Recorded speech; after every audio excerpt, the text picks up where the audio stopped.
Vamos a continuar ya con la parte final, que es la parte de hongos. Y si son solo 4 clases, terminamos. Conmigo 2 clases, con Vicky 2 clases. Tenemos pendiente lo de los seguimientos y ya se los iremos programando en estos días, similares a los que hicieron las veces pasadas. Sobre el parcial, pues yo ahora en la tarde hago la retroalimentación de mis preguntas para que las puedan mirar bien. Igual las dudas que tengan, pues, hoy en la tarde o mañana, a partir de mañana, podemos hacer la revisión sin ningún problema. ¿Listo? Bueno, vamos a arrancar con hongos. Los hongos son, de alguna manera, muy diferentes. La forma de abordar los hongos es muy diferente a lo que hemos visto para abordar las bacterias, los parásitos, los virus, dado que son organismos que tienen un comportamiento muy diferente a lo que ya hemos visto, y porque aquí nos centramos mucho en la parte diagnóstica, porque muchos hongos pueden producir cuadros clínicos similares en pacientes que tienen factores de riesgo comunes. Por ejemplo, en pacientes inmunosuprimidos, los hongos sistémicos pueden producir cuadros iguales. En pacientes que tienen factores de riesgo por entrar en contacto con material vegetal, sufrir traumas a nivel de la piel, las micosis subcutáneas pueden producir cuadros iguales. En pacientes con algún factor de riesgo como edad, por ejemplo, los dermatofitos o de ocupación, los dermatofitos, que son los principales hongos que producen cuadros a nivel de la piel, pueden producir cuadros similares, idénticos. Entonces aquí no nos vamos a centrar tan específicamente en el hongo como tal o en la enfermedad como tal, sino en las características que nos van a permitir a nosotros decir cuál hongo es el que está produciendo el cuadro clínico. Ahí lo vamos a ir viendo paso a paso. ¿Qué son los hongos? Los hongos son unos organismos microscópicos que van a pertenecer a un reino independiente, al reino fungi. En términos generales podemos decir que los hongos tienen muy baja virulencia. Aquí no vamos a hablar de factores de virulencia importantes en cada uno de los hongos o mecanismos fisiopatológicos importantes, salvo algunas excepciones que vamos a mencionar en detalle. Por lo tanto, si son microorganismos de baja virulencia, pues en general vamos a considerar que los hongos se comportan como agentes oportunistas, no necesariamente asociados a inmunosupresión, porque no todos van a tener mayor incidencia en pacientes inmunosuprimidos, sino que su oportunismo puede estar relacionado, por ejemplo, con traumas, eventos traumáticos a nivel de la piel, por ejemplo. Y este trauma no tiene que ser un trauma significativo, puede ser un trauma tan sencillo como usar un calzado relativamente estrecho que comprima la uña del pie, y ahí puede alojarse un hongo. Pues el trauma puede ser simplemente pincharse con alguna espinita, alguna astilla, algún material vegetal en particular.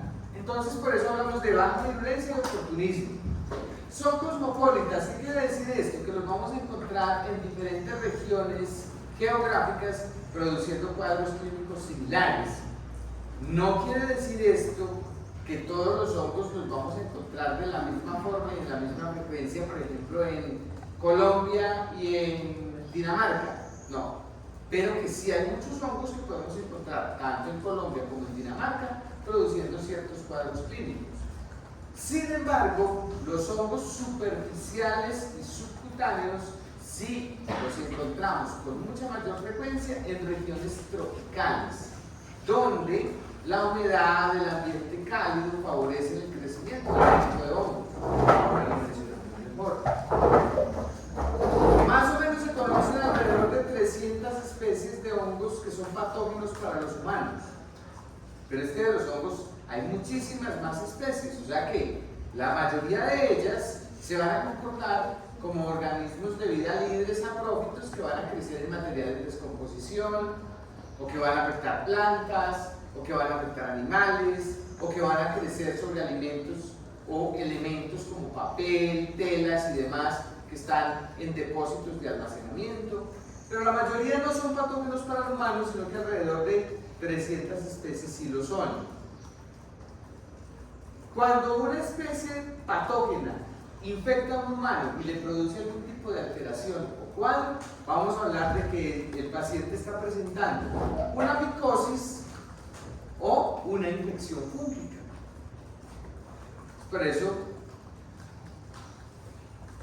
la parte de la microbiología que se encarga de estudiar los hongos lo denominamos como micología, porque estudia todas las relaciones con los hongos que producen las micosis. Entonces, por eso hablamos de micología médica. Otras características de estos hongos son heterótrofos, es decir, ellos normalmente no pueden producir su propio alimento, necesitan fuentes de nutrientes orgánicos para poder crecer, para poder dividirse. Por ello es que ellos actúan entonces como saprófitos, es decir, crecen sobre material en descomposición en el medio ambiente o sobre material que está depositado en un sitio para su almacenamiento, como los granos, maíz, arroz, distintos tipos de cereal, o crecen sobre material vegetal en descomposición, como lo vemos por ejemplo en zonas boscosas, tropicales, húmedas, y uno ve que los hongos son brillitas, los encontramos por allá donde hay mucha humedad, donde hay mucho material orgánico, como por ejemplo excrementos de animales, o se pueden comportar como parásitos, cuando afectan a un ser vivo, animal, vegetal, o dentro de los animales, pues, los humanos, para producir algún tipo de cuadro clínico. Entonces, por ser heterótrofos, ellos no pueden automáticamente producir sus propios nutrientes. No son fotosintéticos, no tienen movimiento, son amastigotes, y la gran mayoría son aerobios estrictos, o sea que requieren de oxígeno para poder crecer adecuadamente. Las micosis pueden producir cuadros clínicos leves, como por ejemplo la onicomicosis, que no deja de considerarse como un cuadro que tiene cierta incidencia, por ejemplo, estética por la afectación de la uña, que puede llevar a la pérdida de la misma, o pueden ser cuadros sistémicos relevantes en pacientes con factores de riesgo, como los inmunosuprimidos, pacientes con cetoacidosis diabética y otros factores de riesgo graves que pueden llevar, por ejemplo, infecciones diseminadas. Y acá, como ejemplo, tenemos una cándida orofaringea, donde observamos pues, como las placas blanquecinas en el paladar de este paciente, probablemente un inmunosuprimido, VIH o con una inmunosupresión celular de otra índole que favorece el crecimiento de estos hongos. Hay unas estructuras muy importantes en los hongos que nos permiten hacer como la clasificación dentro de este grupo de microorganismos, pero que además tienen un papel fundamental en el establecimiento de la infección dentro del organismo humano, ya hablando de microorganismos que pueden producir infecciones en los humanos. ¿Cómo están compuestos los hongos? Primero son células eucariotas, a diferencia de las bacterias, a diferencia de los virus, y similar a los parásitos, son células eucariotas. O sea que son de mucha mayor complejidad. Antes se les consideró como vegetales, pero luego se separaron porque se vio que las diferencias morfológicas, fisiológicas, moleculares que había con estos organismos. Poseen, al igual que las estructuras vegetales, que las células vegetales, una pared celular. Pero en lugar de tener celulosa, esa pared vegetal, como en las células vegetales, aquí tienen diferentes tipos de polisacáridos, diferentes tipos de polipéptidos y un componente estructural que es el que le da la rigidez a esa pared celular fúngica o micótica o pared celular de los hongos, que es lo mismo, que es la quitina.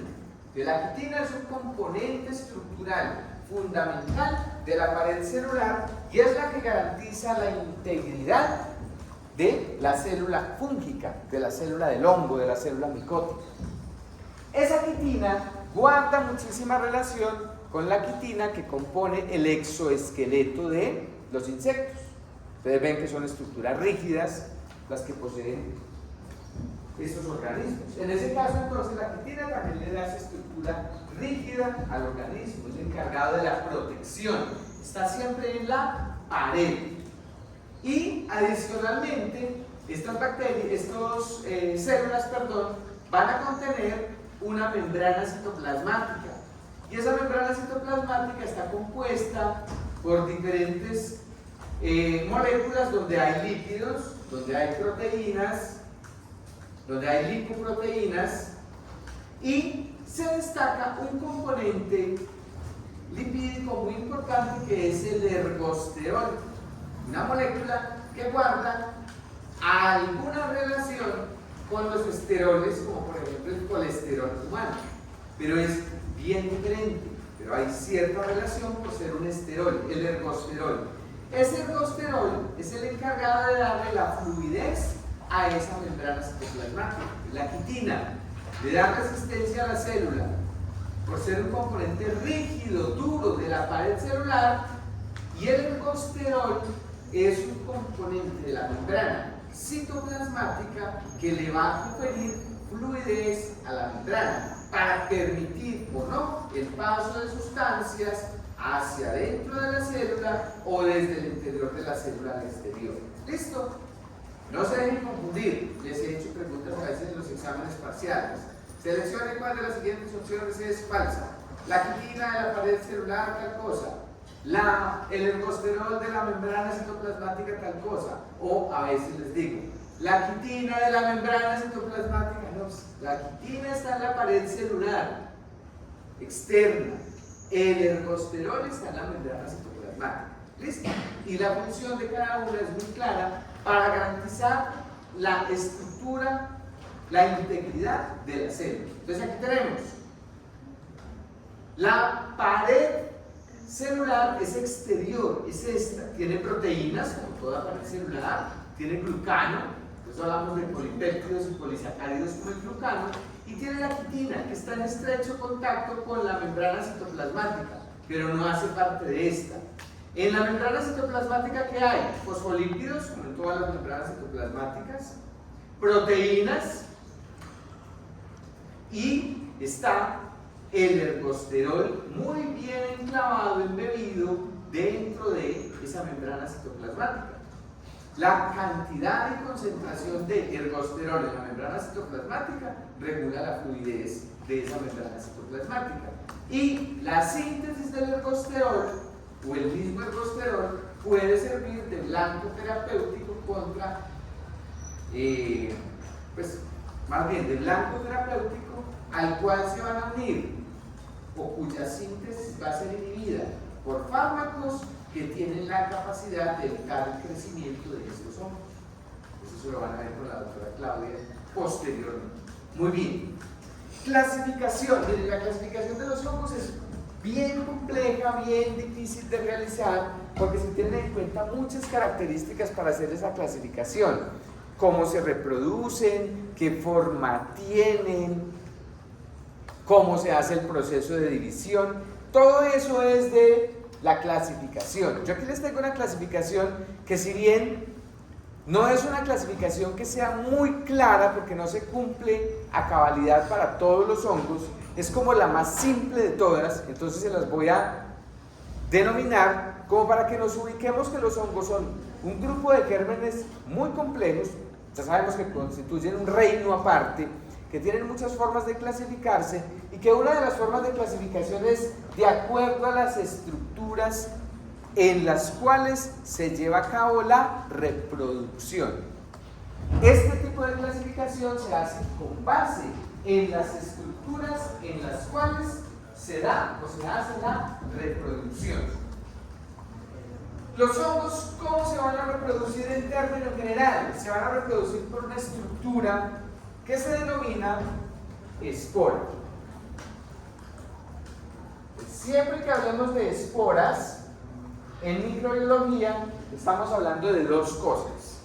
Uno, ya lo vieron con Vicky en una parte y lo vieron conmigo en otra parte, estructuras de resistencia de las bacterias. Eso es una espora. La espora de Clostridium difficile, la espora de Clostridium botulinum, la espora de Clostridium tetani, la espora de Bacillus anthracis, la espora de Bacillus cereus, ¿cierto? Por allá hablamos que son estructuras de resistencia. Cuando la bacteria cae en una zona, en un ambiente inapropiado para crecer, forma una espora, y después, cuando esa espora, que resiste la humedad, la temperatura, la presión, etc., es expuesta a un ambiente adecuado, la espora germina y da origen a otra bacteria, que así era como nos infectábamos, por ejemplo, de Clostridium perfringens. Las esporas entraban por la herida y en la herida se reproducían. Esas son las esporas bacterianas que son de resistencia. Bacterias. Género Bacillus. Listo. Y de otro lado tenemos las esporas que son estructuras reproductivas.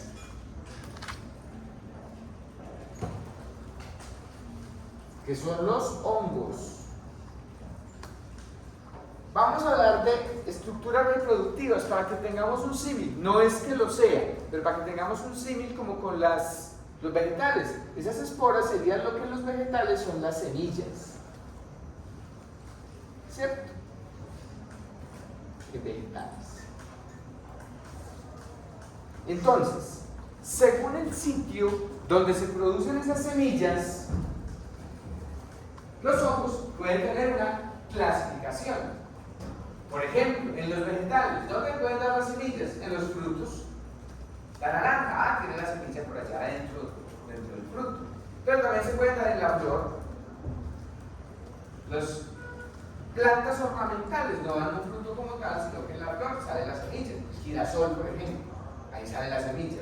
En el caso de los hongos, hay diferentes estructuras en las cuales se pueden formar esas esporas, que son lo que comparamos con las semillas. Entonces tenemos, por ejemplo, los mucormicetos, o mucormicetes, o zigomicetes, al cual van a pertenecer estos dos hongos, Rhizopus y mucor. Los van a ver muy bien con Vicky.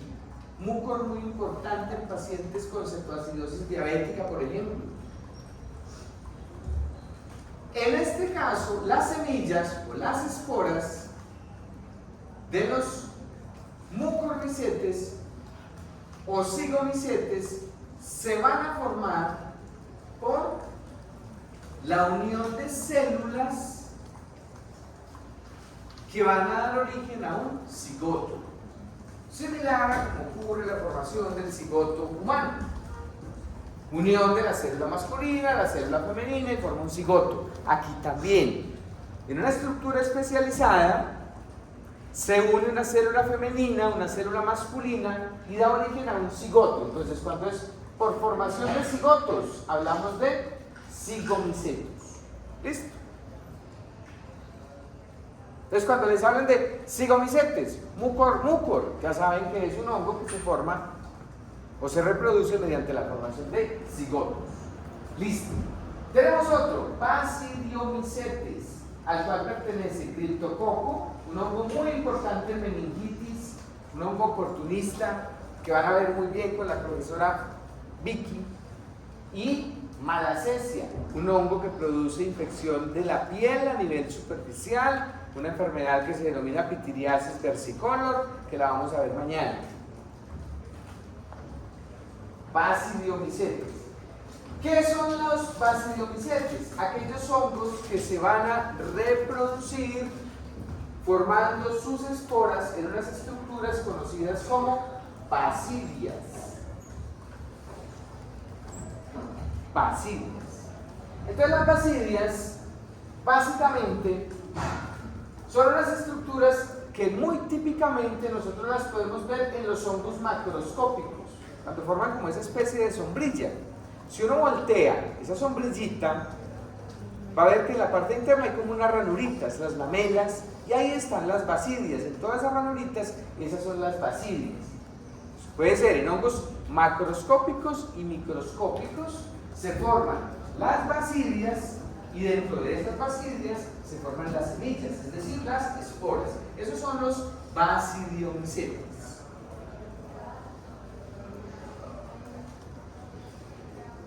Los euascomicetes o ascomicetes tienen una estructura de formación de las semillas o de las esporas que se parece a una copa,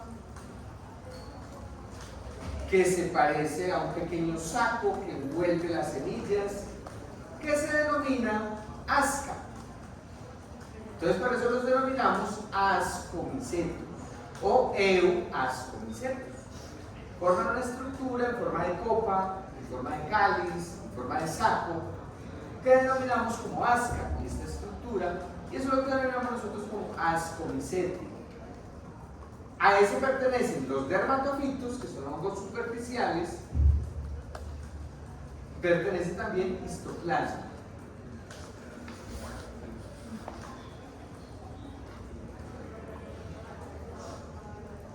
Hay unos hongos que no se les conoce muy bien una estructura de reproducción, cómo es que forman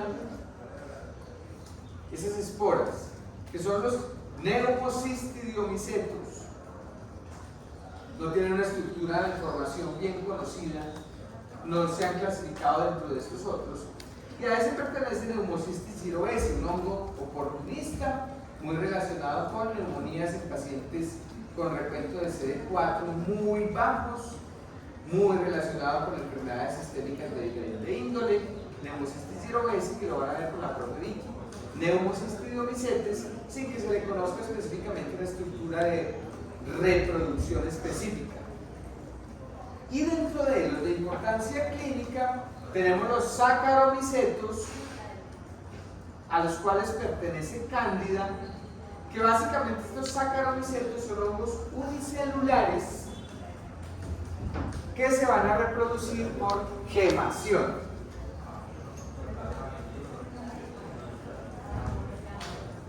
¿Qué es la gemación? Tenemos un hongo unicelular, generalmente esférico, y en un extremo ese hongo va a empezar a formar como una especie de ampolla que va a ir creciendo hasta que se separa del otro y da origen a otra célula. Entonces tenemos dos hongos completamente diferentes, el hijo y el padre, o la madre, eso, parental. ¿Listo? Entonces son de una misma célula, se originan dos por gemación. No es que la célula, como en las bacterias, que iba formando un túnel y se formaban dos, se separaban en dos. No, aquí es que va formando y va creciendo, hasta que crece tanto que se separa de la mamá.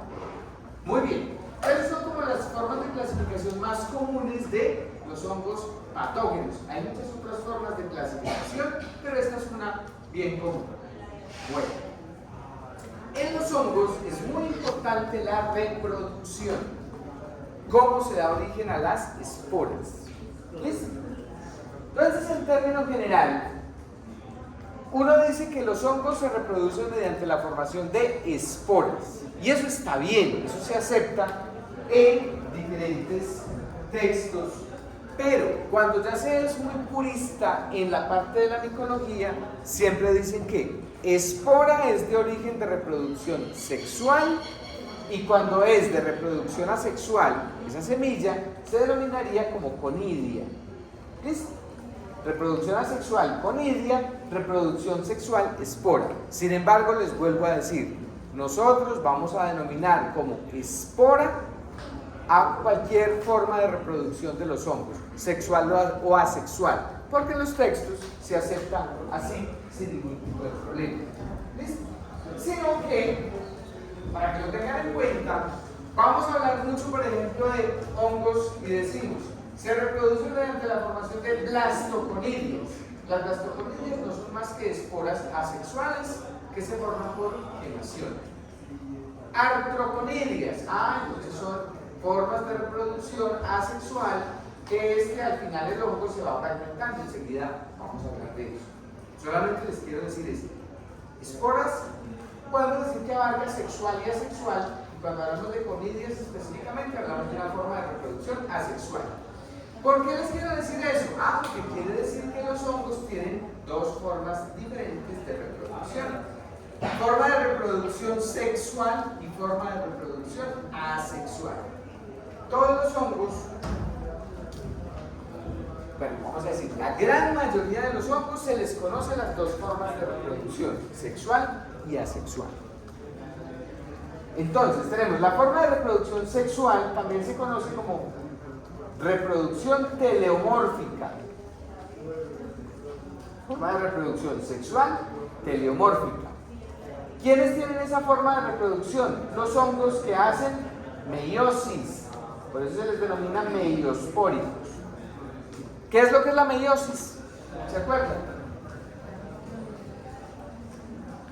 Entonces tenemos cuando un parental produce una célula sexual con la mitad de la carga genómica que se une a otra célula de reproducción del otro parental con la mitad de la carga genómica, se unen y forman una nueva célula. Entonces por eso los denominamos como meiospóricos, hacen meiosis, se unen dos células para formar una hija. Forma de reproducción sexual o teleomórfica, hongos meiospóricos. ¿A quiénes se les conoce? A mucormicetes, a euoscomicetes, a basidiomicetes, a neumocistidiomicetes, a saccharomycetes. ¿Listo? Todos se les conoce en forma de reproducción sexual. La forma de reproducción asexual, también denominada anamórfica, es producida por hongos mitospóricos, es decir, hongos que no producen células sexuales, sino que de un solo parental surge una célula que da origen a otro hongo. Por eso hablamos de hongos mitospóricos.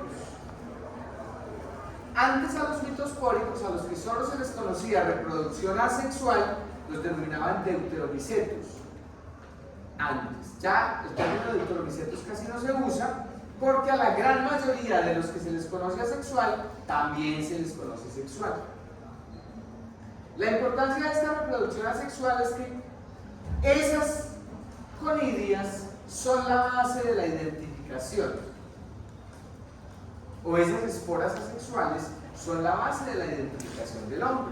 Entonces por eso es que con Vicky van a ver mucho que les van a hablar de blastoconidias gemantes en forma de timón de barco, blastoconidias en forma de huella de zapato, artroconidias. Simplemente están diciendo, son formas de reproducción asexual del hongo, y esas características de esa semilla van a ser las que van a permitir identificar que ese hongo es histoplasma, o que ese hongo es criptococo, o que ese hongo es cualquiera. Muy importante entonces que vamos identificando esas características grandes que constituyen la base de identificación del hongo. ¿Listo? Vamos avanzando un poco. Tipos de conidias, tipos de esporas que se originan de la reproducción asexual. Entonces tenemos, por ejemplo, las fialoconidias, cuando se originan en una estructura de reproducción denominada como una fiálide, que es como una especie de mano. Entonces mira, aquí viene el hongo, este sería el hongo, el tallo del hongo grande, y en una porción terminal se forma una estructura especializada que se conoce como fiálide, porque tiene como una especie de dedos, esta estructura. Y ahí se forman las conidias, o las esporas asexuales. Se denominan fialoconidias. Esta cándida, por ejemplo, miren, aquí hay una cándida que empieza, esta sería la célula parental, y empezó a formar una especie de ampolla, y aquí formó otra. Miren que esta ya casi crece del tamaño de esta para separarse, y aquí está esta que ya va en crecimiento para separarse posteriormente. Esto, por ejemplo, es una blastoconidia multigemante. Miren que aquí hay una y aquí hay otra. Hay otras que son monogemantes, solamente puede dar origen a una ampollita de estas y no más. Entonces esa, por ejemplo, cuando ustedes les dicen blastoconidias multigemantes con tal forma, típico de tal hongo, usted ya sabe que cuando en el examen del paciente, en un directo, por ejemplo, en una biopsia, le reporten que presenta blastoconidias monogemantes, haz que se dividen solo una vez y es típico de tal hongo. Entonces ya saben, blastoconidias monogemantes son de tal hongo, blastoconidias multigemantes son de tal otro hongo, para que lo tengan presente. Artroconidias, miren las artroconidias lo que son. Viene el hongo creciendo y en un extremo se fragmenta y suelta celulitas. Cada una de esas células puede dar origen a un nuevo hongo. Por eso los denominamos artroconidias, porque se separan y se liberan, se fragmentan, y cada una de ellas da origen a un nuevo hongo. Y así hay muchas formas de denominar a los hongos de acuerdo a los tipos de conidias que van a producir. Les tengo los tres que son más comunes, artroconidias, blastoconidias, hialoconidias, pero hay también otras estructuras que se pueden formar, como macroconidias, microconidias, que lo vamos a ver en los dermatofitos, también es una forma de reproducción específica. Luego lo vemos más en detalle, solamente son los ejemplos. Clasificación morfológica de los hongos. Entonces los hongos pueden ser clasificados de acuerdo a el número de células que los componen o a la forma como se agrupan dichas células. Cuando son unicelulares son levaduras. Cándida, por ejemplo, es una levadura que produce infección en el humano. Un hongo unicelular que se replica por la formación de blastoconidias. Unicelulares, levaduras como la cándida. Mohos. Los mohos están compuestos por estructuras pluricelulares filamentosas. Aquí lo que observan acá es múltiples filamentos. Cada una de estas hebras que se observa acá es un hongo, que están unidos, entrelazados entre sí. Cada uno de estos es un hongo, un filamento. Los hongos filamentosos son mohos y son microscópicos. Cuando varios de estos mohos, muchos de esos mohos se unen, van a formar una estructura que denominamos como micelio. Es el entrecruzamiento de esos hongos, micelio, que es lo que observamos acá. Ya prácticamente están unificados muchos de estos hongos. Este es un hongo, este es otro hongo, este es otro hongo, este es otro hongo. Se entrecruzan y forman los micelios. Y a cada uno de esos filamentos que componen el hongo lo denominamos como hifa. Una hifa no es otra cosa que el cuerpecito, el filamento de cada uno de los hongos. Entonces la estructura típica, básica de los hongos es la hifa. Y esas hifas ahorita vamos a ver que tienen diferentes formas y que de acuerdo a esas formas las vamos a denominar, y eso les va a servir mucho para hacer la identificación del hongo en la muestra del paciente. Yo sé que esto les está sonando como raro, como que no le encuentran la lógica del todo, pero simplemente es la introducción, porque cuando empecemos a hablar, entonces hablamos por ejemplo de se aisló un hongo filamentoso con hifas cenocíticas, septadas, pigmentadas, con fragmentación en ángulo recto, con formación de artroconidias.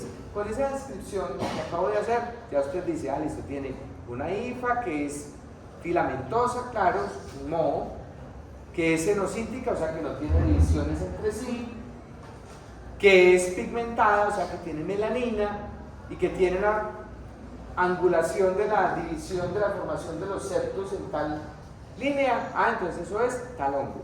Lo vamos a ir viendo uno a uno, vamos haciendo la descripción de qué es cada hongo y así vamos a llegar a la identificación. Entonces la hifa es la forma básica de hacer la identificación del hongo.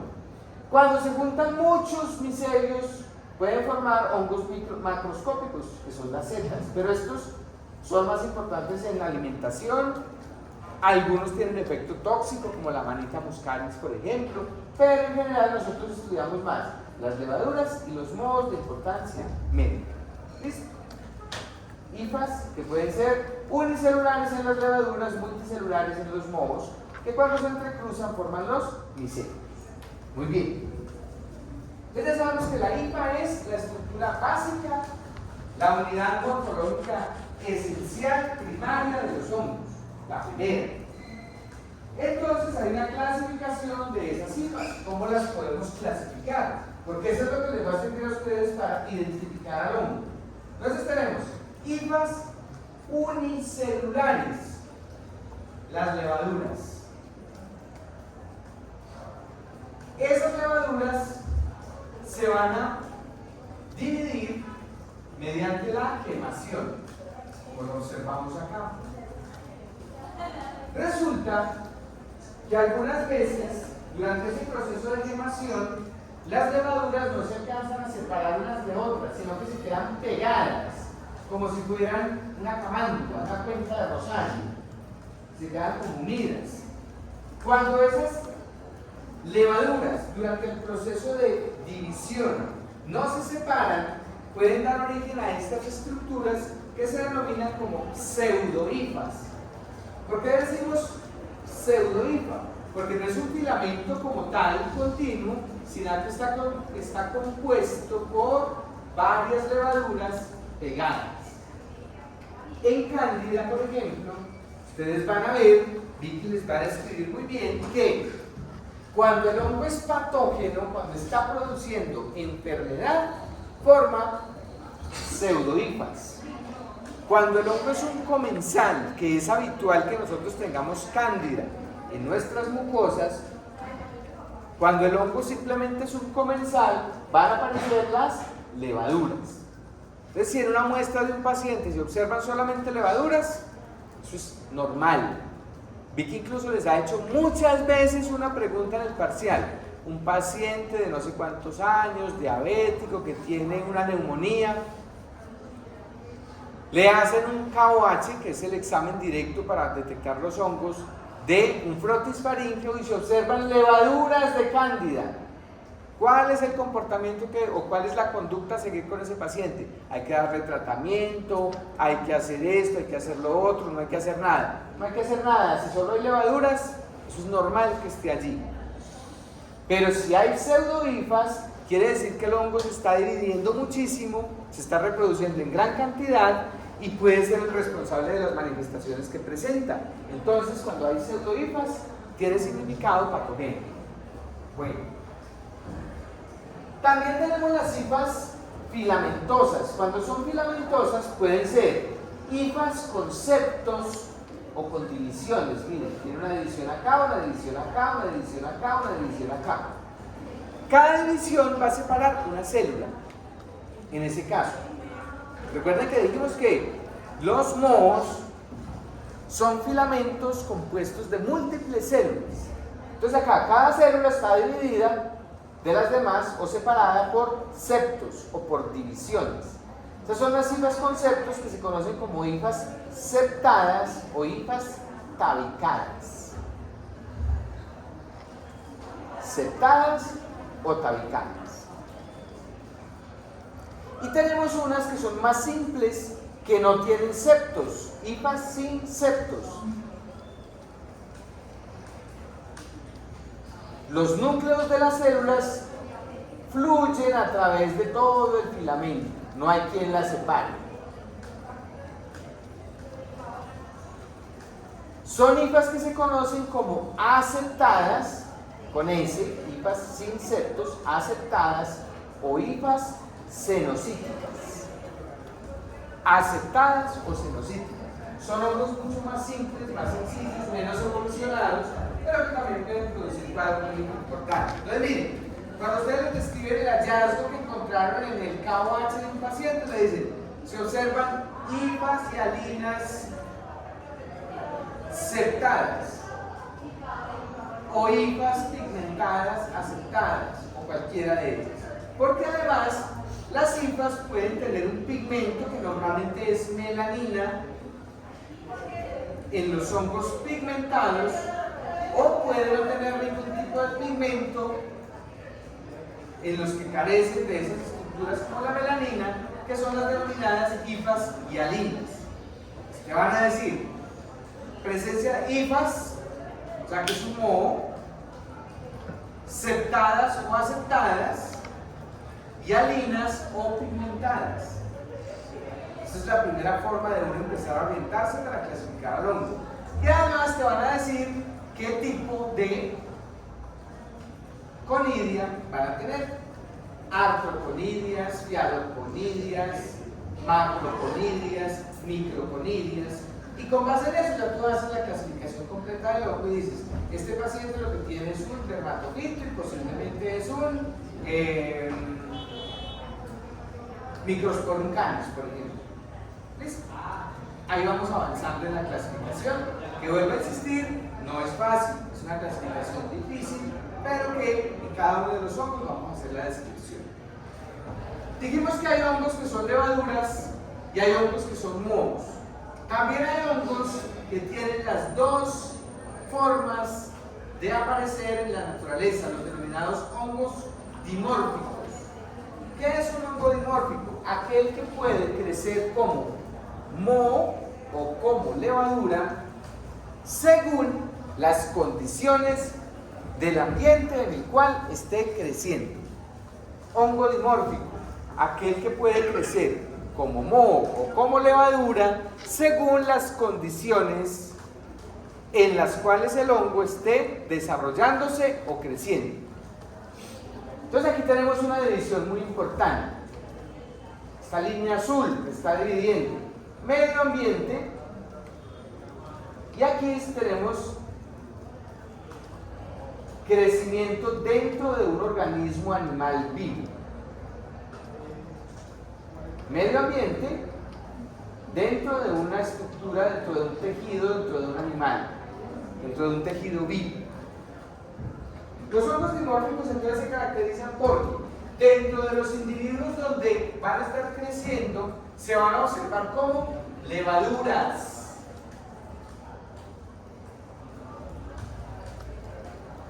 Mientras que en el medio ambiente van a crecer como mohos, formando hifas.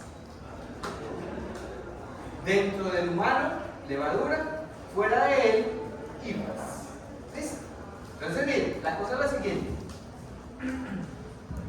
Un individuo se puede infectar con estos hongos, bien sea porque inhaló una espora o porque la espora entró directamente a través del tejido mediante un trauma.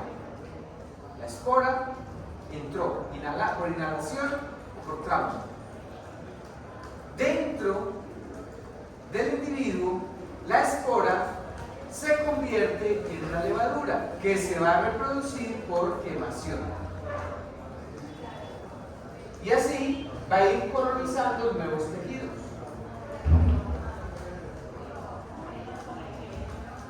Si estas levaduras, por alguna razón, caen en el medio externo, las condiciones ambientales van a ser muy diferentes. En el ambiente va a haber, por ejemplo, una reducción de la temperatura. La temperatura ambiente va a ser menor a la temperatura corporal. La humedad va a ser mayor, dependiendo del tejido donde vaya a crecer, puede ser mayor en el ambiente, puede ser mayor dentro de ese tejido. La disponibilidad de oxígeno normalmente va a ser mayor en el ambiente que dentro del tejido. La concentración de CO2 va a ser mayor en el tejido que en el ambiente. Entonces, esas características hacen que si esta levadura que estaba creciendo dentro del tejido cae al medio ambiente, esa levadura va a dar origen a una hifa. Y esa hifa se va a multiplicar mediante la formación de esporas. Y esas esporas en el mismo ambiente dan origen a nuevas hifas. Y el hongo se multiplica externamente sin problema. Pero muchas esporas que tienen origen en estos ciclos de reproducción ambiental pueden ser inoculadas, inhaladas por otros animales y ya allí se va a reproducir como levadura.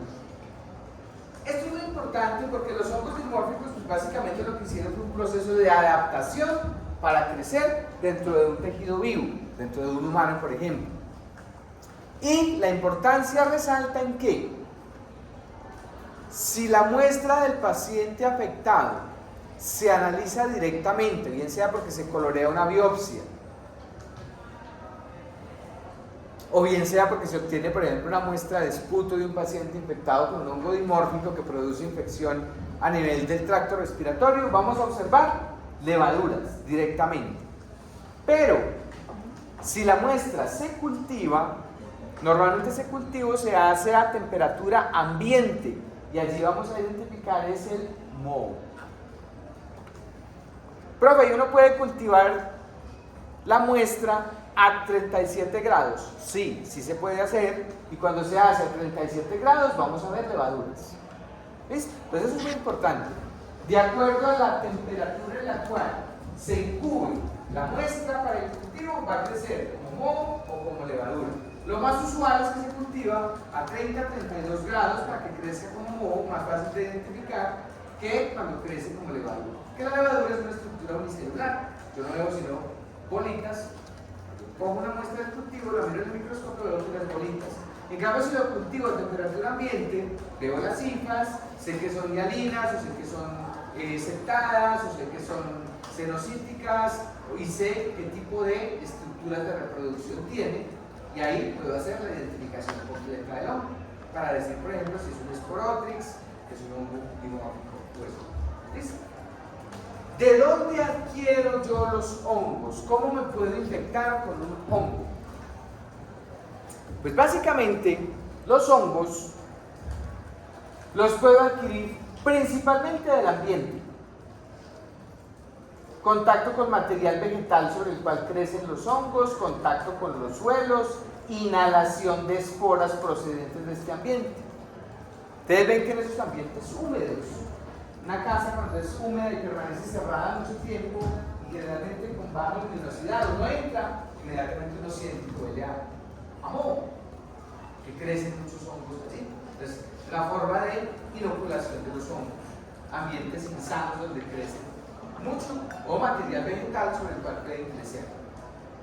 Esta es la principal fuente de donde uno los obtiene, del ambiente.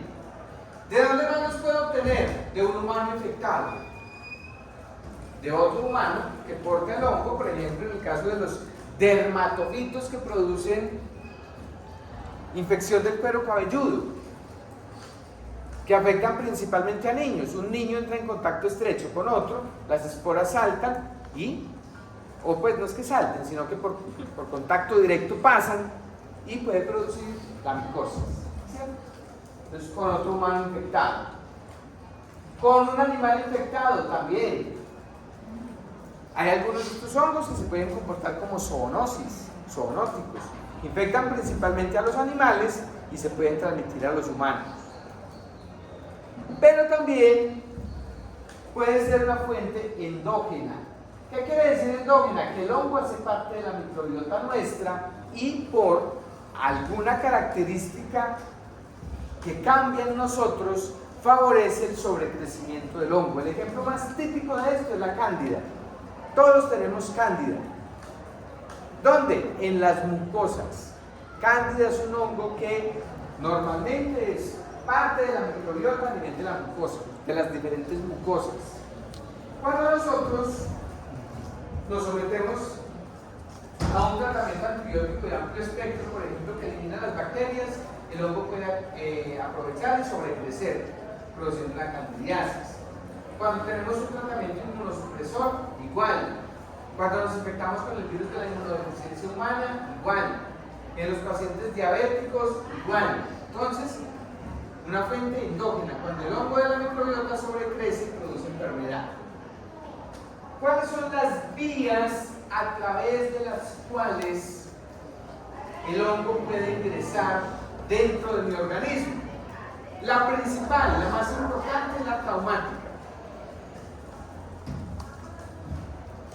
Si cogiéramos las 300 especies que producen infección en el humano, la mayoría de ellas entran por vía traumática, es decir, por pequeñas heridas, laceraciones, cortes o microtraumas que se producen en la piel y los tejidos blandos, permitiendo la inoculación directa de las esporas dentro de ese tejido. Los dermatofitos entran así, los hongos subcutáneos entran así. Entonces es la principal vía. La segunda vía, muy importante, la inhalatoria. A través del tracto respiratorio, muchos hongos pueden ingresar a nuestro organismo y por eso el principal foco donde se inicia el desarrollo del hongo es a nivel pulmonar. Por eso muchos tienen manifestaciones a nivel del tracto respiratorio. Muchos de los canales con Vicky son por vía inhalatoria y menos frecuentemente por deglución, ingerir las esporas generalmente con alimentos contaminados. Principal la traumática, seguida la inhalatoria y la deglución. Epidemiología de las micosis son de distribución universal. En cualquier parte del mundo encontramos micosis. Claro que, vuelvo a resaltar, en ambientes cálidos y húmedos como en la región tropical, favorece el crecimiento de hongos como por ejemplo los dermatofitos. Por eso es mucho más común tener dermatofitosis, hongos de la piel, aquí en el trópico, que en un país donde se presenten estaciones. Sin embargo, en todas se puede ver. Van a variar según la edad. La edad es un factor de riesgo o de protección importante para los hongos. Los niños, por ejemplo, son especialmente susceptibles a algunos dermatofitos que producen lesiones principalmente en cuero cabelludo. Los adultos solemos ser relativamente resistentes a esas formas de presentación por esos hongos. Pero, por ejemplo, tanto niños como adultos podemos ser afectados por dermatofitos que producen lesiones en piel diferente al cuero cabelludo, como la tiña corporis, por ejemplo, o la tiña inguinal, o la tiña pedis, o la tiña unguium de las uñas. Niños y adultos podemos tener en la misma proporción este tipo de hongos, dependiendo de si nos exponemos o no a esas esporas. Entonces varían según la edad. El género normalmente predomina en el sexo masculino, sobre todo porque aunque eso ha ido cambiando pues con la adaptación que hemos tenido que tener los humanos a diferentes fuentes de trabajo, pero de todas maneras muchos hombres todavía se exponen con mayor frecuencia a eventos traumáticos que permiten con mayor frecuencia la entrada de los microorganismos al tejido. Por ejemplo, en el campo los hombres pueden desarrollar actividades que los exponen más frecuentemente a las esporas en el medio ambiente que las mujeres. Pero vuelvo a insistir, eso ha ido cambiando y la proporción se va igualando un poco.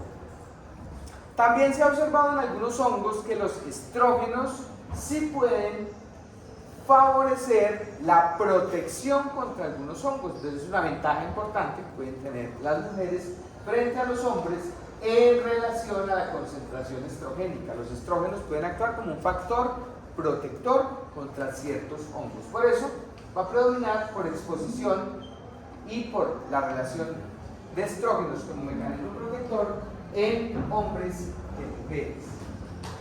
Sin embargo, se representan en todos. Y no hay una diferencia significativa en la raza. Todas las razas pueden ser normal y naturalmente infectados por los mismos hongos, aunque sí se han observado algunas variantes de hongos que afectan más a una que a otra raza, pero en general todos somos susceptibles a desarrollar infección micótica, siempre que nos expongamos. ¿Cómo diagnosticamos una infección micótica? Por la clínica.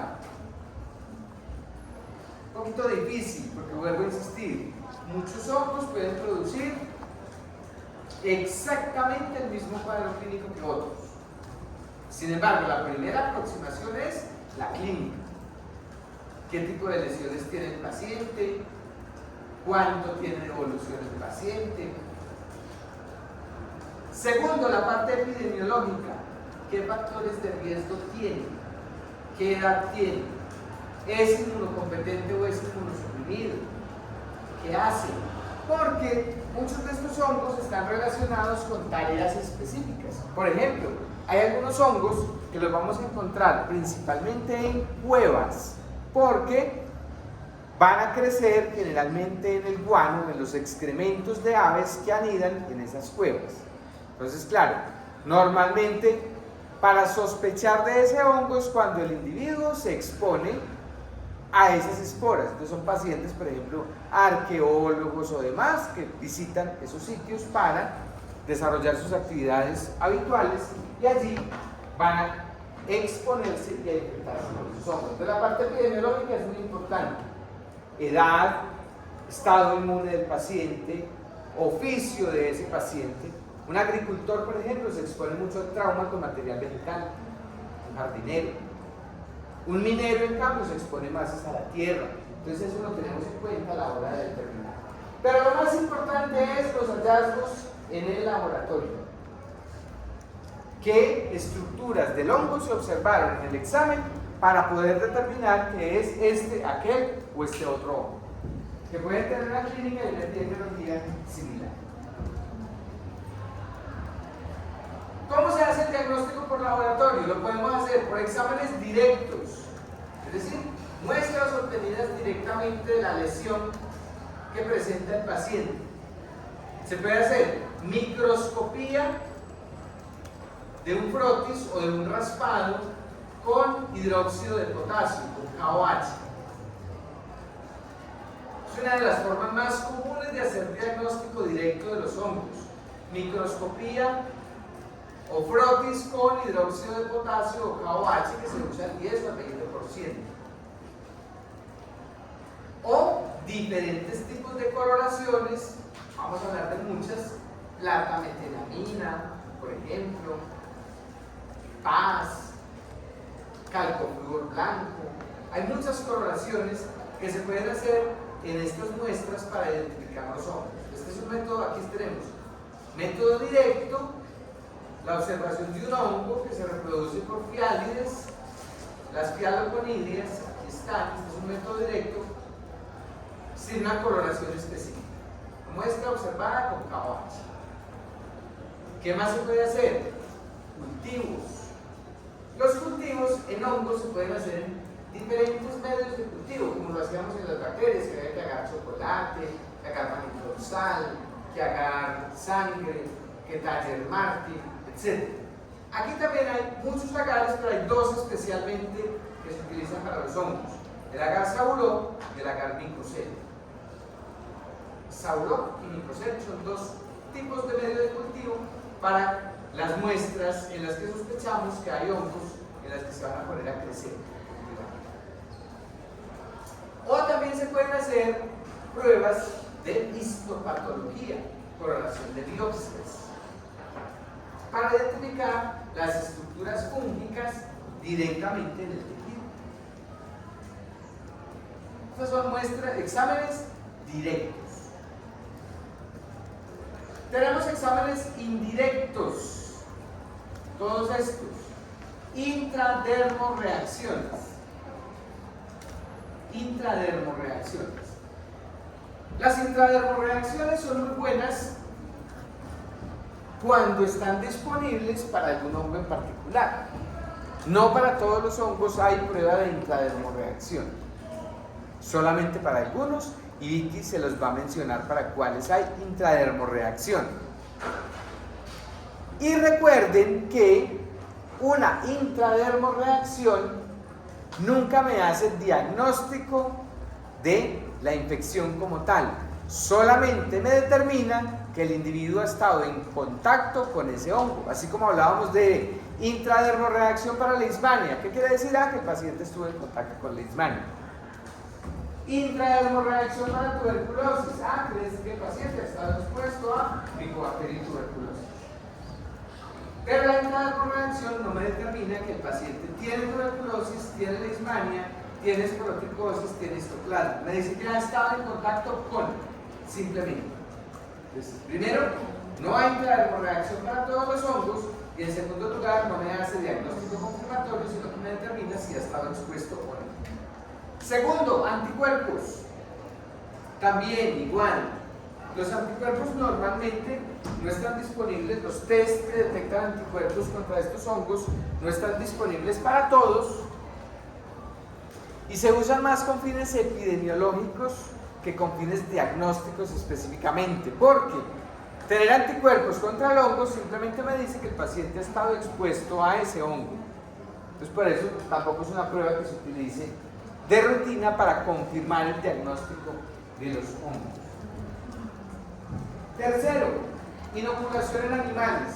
Eventualmente se pueden utilizar algunos animales como conejos, cobayos, ratones, en los cuales se inocula el hongo para mirar si puede producir una lesión similar y si se puede aislar en el tejido del animal para poderlo identificar. ¿Cuándo se recurre a esas técnicas? Cuando es imposible aislarlo del tejido del humano, porque crece en muy baja cantidad, por ejemplo. Entonces se inocula en el animal para mirar si en ese animal puede crecer más rápidamente y se puede aislar. Cada vez se usa menos, porque se han desarrollado métodos más eficientes para el diagnóstico de estos hongos.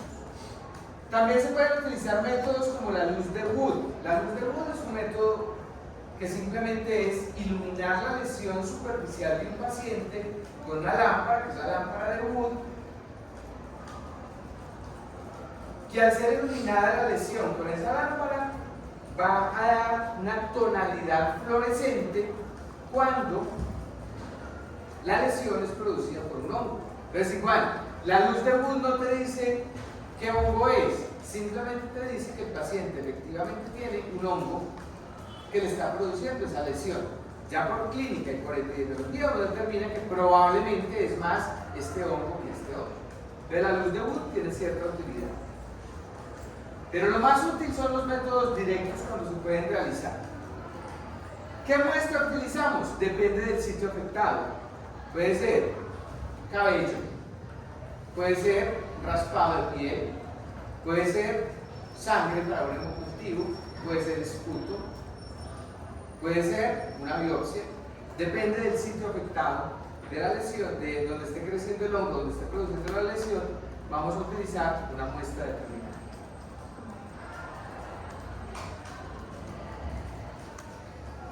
¿Cómo clasificamos ya las enfermedades? Las denominadas micosis. Las micosis las vamos a clasificar de la siguiente manera: superficiales, cuando están restringidas solamente a la superficie corporal, a la piel y sus anexos, es decir, piel, cabello y uñas. Subcutáneas, cuando involucran, como su nombre lo indica, el tejido celular subcutáneo. Muchas de ellas incluso pueden penetrar mucho más profundamente y alcanzar hasta el hueso. Diseminadas, pues básicamente cuando ya pueden alcanzar o afectar órganos internos, producir infecciones graves, como por ejemplo neumonías, fungemias, meningitis, o afectar cualquier otro órgano. Y oportunistas cuando producen infección en pacientes inmunosuprimidos. Aquí tenemos superficiales, tinea capitis, que puede afectar filamentos capilares, tinea corporis, que puede afectar específicamente la piel en la capa más superficial, subcutáneas como esta, que puede ser una cromoblastomicosis, que afecta el tejido celular subcutáneo, que inicialmente no se ve en la parte superficial, pero cuando la lesión evoluciona de forma crónica se puede ver superficialmente la formación de este tipo de lesiones, que mañana vamos a hablar muy bien de ellas. Entonces los hongos pueden producir diferentes tipos de micopatías, diferentes tipos de alteraciones, bien sea por cuadros alérgicos que van a inducir hiperreactividad, generalmente a nivel pulmonar, en estos pacientes. Conmigo que van a hablar, por ejemplo, mucho de hongos como el aspergillus, que pueden inducir cuadros alérgicos. Mediante la formación de toxinas, de los cuales tenemos dos tipos: micotoxicosis y micetismo. Ambos cuadros son producidos por el efecto de una toxina, pero según cómo se ingiera esa toxina va a tomar un nombre diferente. Uno, si yo ingiero la toxina de forma accidental, como por ejemplo por consumo de granos contaminados con el hongo productor de la toxina, se denomina micotoxicosis. Mi intención no era ingerir la toxina. Pero si yo ingiero el hongo como tal, productor de la toxina, se denomina micetismo. Como por ejemplo la ingestión de hongos alucinógenos, productores de toxinas que pueden llevar a un envenenamiento de los pacientes. Ahí lo denominamos como micetismo. El micetismo cuando intencionalmente ingiero el hongo, micotoxicosis cuando accidentalmente ingiero el hongo, alergias cuando hay cuadros de hipersensibilidad a la inhalación de las esporas, por ejemplo, y las micosis como tal es producido por el crecimiento directo del hongo en el tejido. Esas son las denominadas micosis, crecimiento directo del hongo en el tejido. ¿Listo?